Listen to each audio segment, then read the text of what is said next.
ოდესმე გქონიათ შეგრძნება, რომ გარშემო სულ იდიოტები არიან.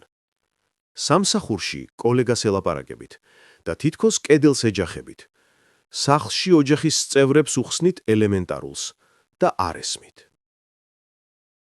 ეს ისტორია დაიწყო მაშინ, როცა ავტორი თომას ერიქსონი შეხვდა წარმატებულ ბიზნესმენს სტურეს. სტურე ამბობდა, ჩემს კომპანიაში მხოლოდ იდიოტები მუშაობენ. A განყოფილებაში სულელები არიან, B განყოფილებაში კი უტვინოები. ავტორმა ჰკითრა: კი, მაგრამ ვინ დაიქირავა ეს იდიოტები? სტუარე მიხვდა, რომ პრობლემა მასში იყო.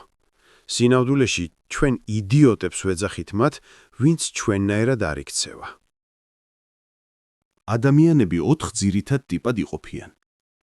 იმისათვის, რომ არ გავგიჟდეთ, უნდა ვისწავლოთ მათი ენა. ეს სისტემა ცნობილია როგორც დისა ან ფერების მეთოდი: წითელი, ყვითელი, მწვანე და ლურჯი. ეს წიგნი გარშემო სულ იდიოტები არიან. დაგეხმარებათ ააწყოთ ადამიანური ურთიერთობების პაზლი. მოდით, გავიცნოთ თითოეული მათგანი. გახსოვდეთ, ადამიანების 80%-ს აქვს ორი ფერის კომბინაცია. მხოლოდ 5%-ია სუფთა ერთი ფერი. თუმცა, გასაგებად რომ ავხსნათ, ჩვენ განვიხილავთ სუფთა ტიპაჟებს. ქცევა არის ინსტრუმენტების ყუთი. ზოგჯერ ჩაქუჩი გჭირდება, ზოგჯერ სახრახნისი. თუ ყველას ჩაქუჩით მიუდგებით, ყველაფერს გატეხავთ.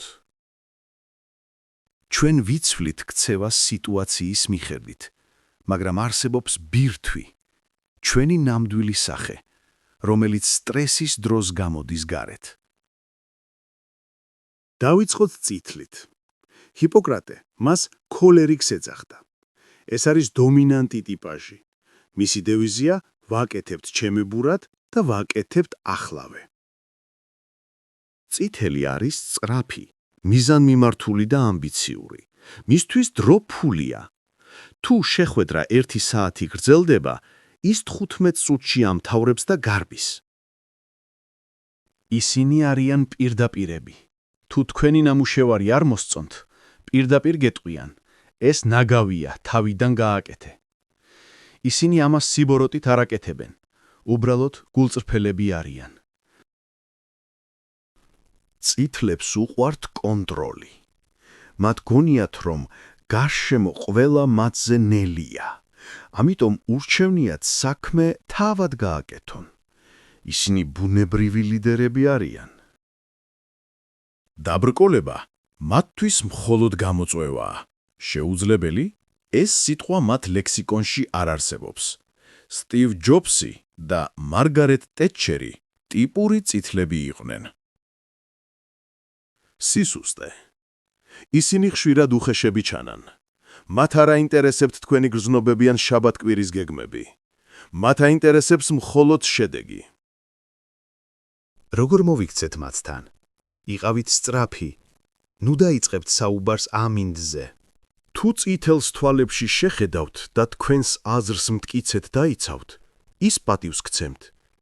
თუ უკან დაიხევთ, გადაგივლით. ახლა კი ყვითელი. ჰიპოკრატესთან სანგვინიკი. ეს არის ინსპირატორი.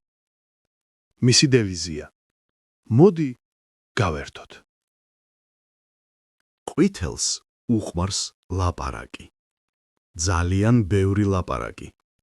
ის არის წვეულების სული და გული. იგი ყველას უყვარს, რადგან პოზიტივი მოაქვს.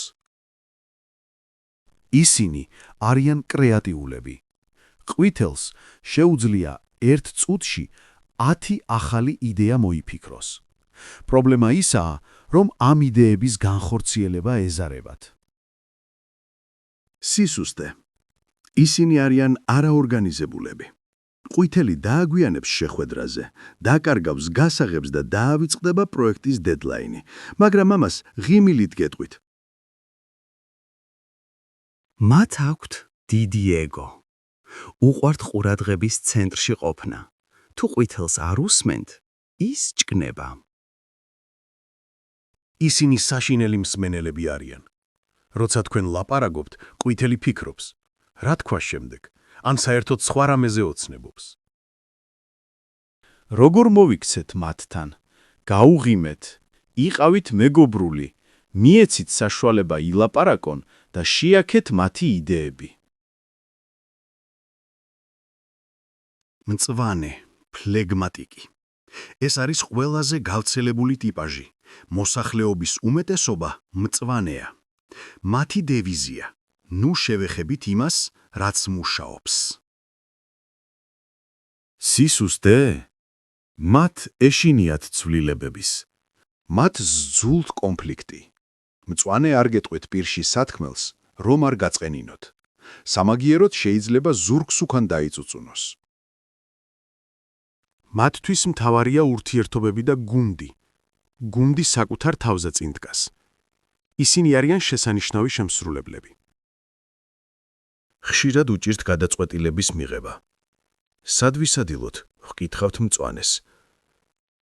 არ ვიცი, შენ სადაც გინდა. გიპასუხებთ ის.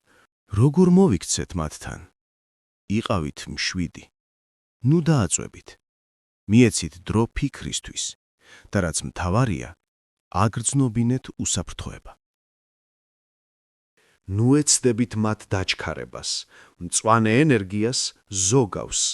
ის არ არის ზარმაცი, უბრალოდ არ უყვარს ზედმეტი მოძრაობა. და ბოლოს ლურჯი, მელანქოლიკი. ეს არის ანალიტიკოსი. მისი დევიზია ღმერთი დეტალებშია.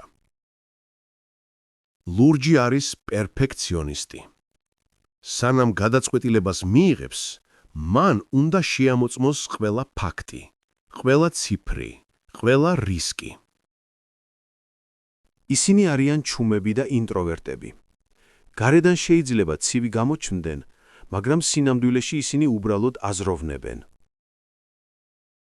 თუ ავეჯს ყიდულობთ, წითელი მას ინსტრუქციის გარეშე ააწყობს და ნაწილები მორჩება. ლურჯი კი ჯერ ინსტრუქციას წაიკითხავს ორჯერ და მერე დაიწყებს. სისუსტე. ისინი ზედმეტად კრიტიკულები არიან.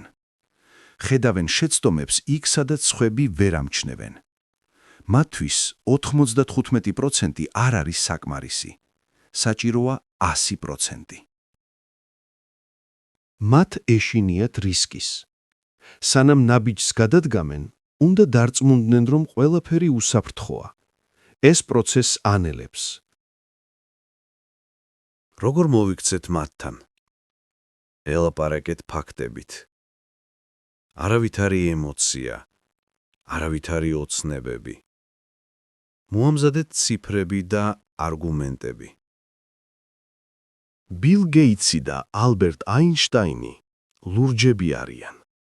მათ გარეშე სამყაროში ქაოსი იქნებოდა. ყველაზე რთული კომბინაციები? წითელი და მწვანე. ერთი ჩქარობს, მეორე ნელა მოძრაობს. ერთი დომინანტია, მეორე პასიური. ასევე რთულია ყვითელი და ლურჯი. ყვითელი ლაპარაკობს შეუჩერებლად, მაგრამ გახსოვდეთ, საუკეთესო გუნდი შედგება 4-ვე ფერისგან. წითელი იღებს გადაწყვეტილებას. ყვითელი პოულობს კრეატიულ გზას. მწვანე ასრულებს სამუშაოს. ლურჯი კი ამოწმებს ხარისხს. ასე რომ, შემდეგ ჯერზე როცა ვიღაც იდიოტად მოგეჩვენებათ, დაფიქრდით, იქნების უბრალოდ სხვა ფერია. თუ მოგეწონათ ვიდეო, გამოიწერეთ არხი და კომენტარებში დაწერეთ, თქვენ რომელი ფერი ხართ. მე ლურჯი ვარ. ამიტომ ახლა კომენტარების სტატისტიკას უნდა გადავხედო. მომავალ შეხვედრამდე.